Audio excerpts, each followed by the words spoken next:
Bonjour à tous, j'espère que vous allez bien donc avec ce beau temps actuel.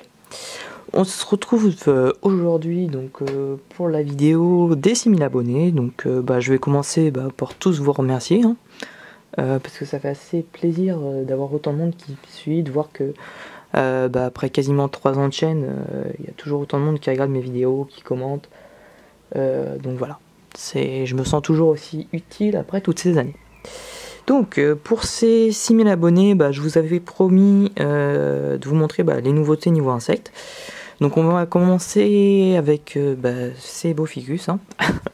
Donc dedans il y a des Ocophilia smargainira. Je sais pas si voilà.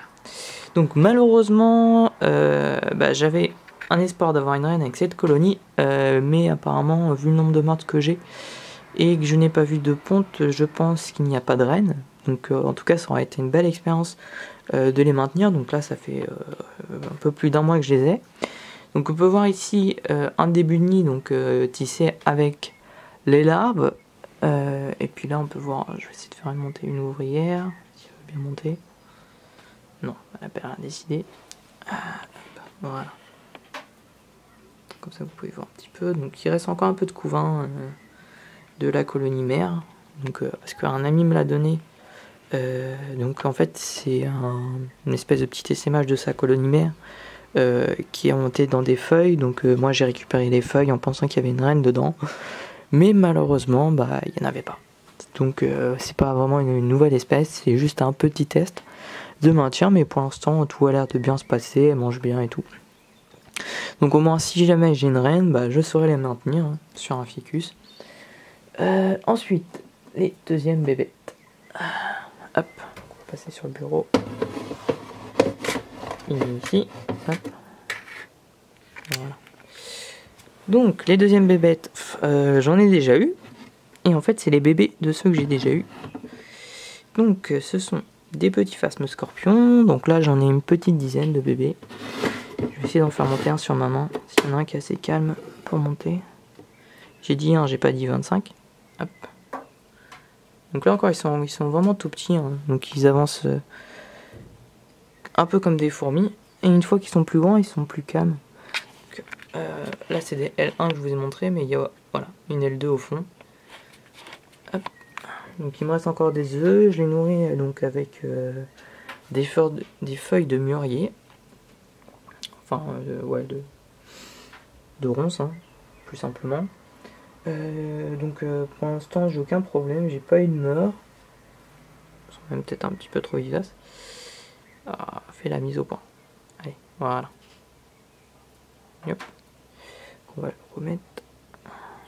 S'il veut bien se remettre. Voilà. Hop. Redescend. Donc ça je pense pas les garder dans le temps. Je vais les faire grandir un petit peu et je les vendrai après. Parce que voilà, les phasmes c'est pas ce qui m'intéresse le plus. C'était juste un petit essai de faire de la reproduction, donc voilà. Donc ça on va le poser ici. Encore une nouveauté. Donc ça c'est des choses que je vais garder dans le temps, hein, que je commence. Peut-être certains ont reconnu en voyant un petit peu à quoi ça ressemble. Juste ouvrir la boîte pour vous montrer un petit peu mieux. Hop. Donc voilà. Hop. Donc vous aurez reconnu, hein, c'est des chenilles. Donc c'est des Bombix aéri, donc ils se nourrissent de Troène. C'est des œufs que j'ai eu il y a maintenant quelques semaines. Ils ont bien grandi, hein, parce qu'au départ ils sont vraiment tout petits. Pour vous donner une idée, c'est dans une boîte à grillons là, donc je sais pas si j'ai une pièce. Ouais, je crois que j'ai une pièce. Donc on va comparer avec une pièce de 10 centimes. Voilà. Hop. Pour vous donner un ordre d'idée de niveau taille. Donc là ils n'ont pas encore atteint leur taille adulte, hein, ils sont beaucoup plus grands en taille adulte.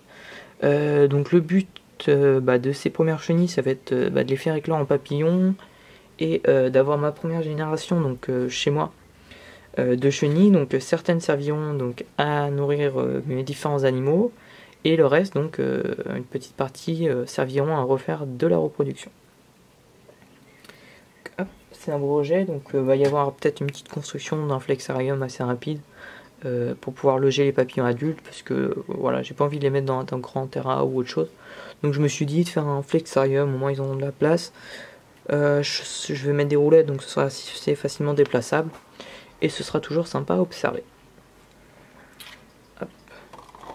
C'est un peu un remerciement à 6000 abonnés, mais niveau insecte. Hein. Niveau reptile, j'ai rien de nouveau à vous montrer. La dernière petite nouveauté niveau insecte, on va dire. Hop. Je vais poser ça ici. Hop. Si je vais vous montrer, c'est mieux que j'enlève l'alu. Voilà. Hop.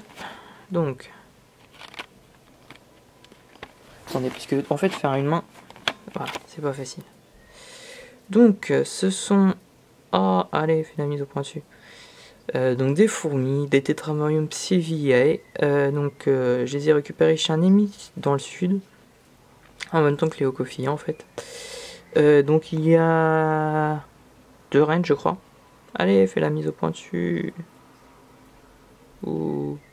Voilà. Donc elles sont vraiment toutes petites, elles sont assez sympas, elles mangent bien. Je vais la reposer. Hop.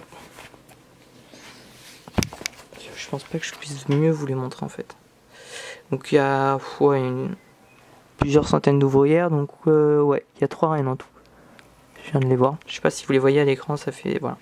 Vous en voyez, c'est en fait les taches foncées que vous voyez. Donc là vous en avez vu 2 dépasser. La troisième doit se cacher encore. Je vais les reposer avant qu'elles mangent les doigts en fait. Voilà, parce qu'en fait, il y en a pas mal qui sont sur mes doigts là. Et en fait, elle mord assez fort. Donc je vais vous faire d'autres vidéos dessus. De toute façon, il faut que je vous refasse une vidéo pour vous montrer un petit peu où ça en est mes différents élevages de fourmis. Mais c'était un petit peu toutes les nouveautés niveau insectes que j'ai eu pour ce début d'année. Il y aura peut-être d'autres espèces de fourmis que je vais avoir au cours de l'année. Bon, on va en profiter pour vous montrer un petit peu les accros. Les accros qui mangent beaucoup en ce moment, hein, surtout de l'érable, je leur donne quasiment que ça. Et comme vous allez voir, ça a plutôt bien profité aux champignons. Hein. Hop, on va mettre ça en bas. Donc, le champignon qui grossit. Donc, pour montrer avec ma main à côté, ouais, il fait tout ça de large sur une bonne profondeur, hein, quand même à la moitié d'un sillon. Et il va bientôt toucher le haut du sillon. Donc il y a un peu d'évaporation en haut, je sais pas, ça vient peut-être du champignon hein, qui libère de la chaleur. Commence à être assez gros, donc peut-être. Pourtant il y a une aération, mais je sais pas, c'est bizarre. Donc ouais, la nourriture, on en voit découper là en fait, qui traverse tranquillement. J'essaie de vous montrer ça. Hop. S'il arrive à faire la mise au point. Non, il ne voit pas. Ouais. On voit pas super bien. Donc là on en voit quelques-unes, voilà, couper un petit peu. Donc découpe tous les jours une dizaine de feuilles facilement d'érable, des petites, hein, sinon des grosses elles en découpent que 4-5. Donc ça évolue assez vite hein, et c'est bien. Je pense que d'ici cet été j'aurai rempli le sillon en entier. Et d'ici la prochaine rentrée je pourrais mettre un deuxième sillon parce que ça se développe assez vite quand même. Voilà, je pense que on va terminer cette vidéo ici parce que j'ai pas trop d'autres choses à vous montrer. Non, après il n'y a rien de nouveau niveau reptile. Je vous ferai peut-être une vidéo nourrissage dans les prochains jours. Et dès que j'aurai un peu plus de temps, je vous montrerai la vidéo avec toutes mes fourmis. Donc voilà. Encore merci de vous abonner, de regarder les vidéos régulièrement, de commenter. Ça fait super plaisir. Et puis on se retrouve pour de nouvelles aventures très prochainement. Allez, au revoir.